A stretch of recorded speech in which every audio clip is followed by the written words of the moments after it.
Hello friends, today I am going to discuss about Johnson counter. It is also known as twisted ring counter or Mobius counter. Why it is known as twisted ring counter? In case of ring counter, we have used the output of the last flip-flop, that is Q3, as input to the first flip-flop. But in case of Johnson counter, instead of using the output Q3, we will be using its complement, that is Q3 bar, which will be going as input to the first flip-flop. Here the circuit, I am using it for 4 bits. Here it is consisting of 4 flip-flops, FF0 to FF3.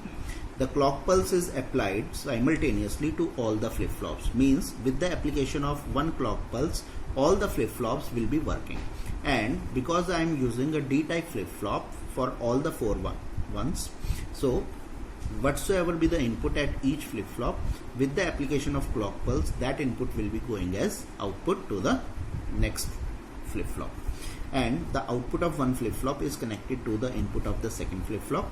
The output of second flip-flop is connected as input to the third one. The output of third flip-flop is connected as input to the fourth one. And the complemented output, that is Q3 bar of the fourth flip-flop, is going back as input to the first flip-flop. This is the difference between ring counter and twisted ring counter. So inverted output of FF3, that is Q3 bar, is connected, Q3 bar is connected with the input of first flip-flop. Now initially we will set all the outputs of 4 flip-flops to be 0. That is Q0 is 0, Q1 is 0, Q2 is 0 and Q3 is 0. And this will be obtained by setting the value of clear to be equal to 0. By using clear equal to 0, I will be setting Q0, Q1, Q2 and Q3 to be 0. So initially all the 4 outputs will be 0. Now when the next clock pulse is applied, so in that case Q3 bar will be 1 and Q3 bar will be going as input to D0, which is 1. So this 1 will be propagated as output to Q0, and all other 3 zeros, Q0 was 0, Q1 was 0 and Q2 was 0, these will be going as output. So the stage obtained will be, in the first one it is 1 0 0 0, that is the output of the first flip-flop Q0 will be 1, output of Q2, Q3 and Q3 will be 0. In the next one, again I am having a 0 here, so 1 will be propagated here as input. So this 1 will be propagated as Q0, so I will be getting 1. Then here I was already having 1, so that 1 is propagated at the output, so I will be getting 1 here. Initially there was a value of 0 here, so that 0 will be propagated at Q2 and 0 will again be propagated at Q3. So I will be getting 1 1 0 0. In the next state, again because I am having Q3 as 0, so Q3 bar is 1. So this one is again transmitted, and with the application of next clock pulse, we will be getting Q0 as 1, Q1 as 1, Q2 as 1 and Q3 as 0.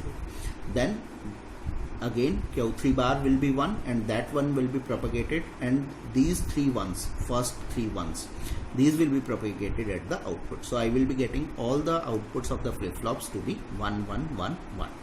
Then in the next clock pulse, this one Q3 will be 1, so Q3 bar will be 0 and this Q3 bar will be given to D0, which is 0. So D0 will be going to output as 0.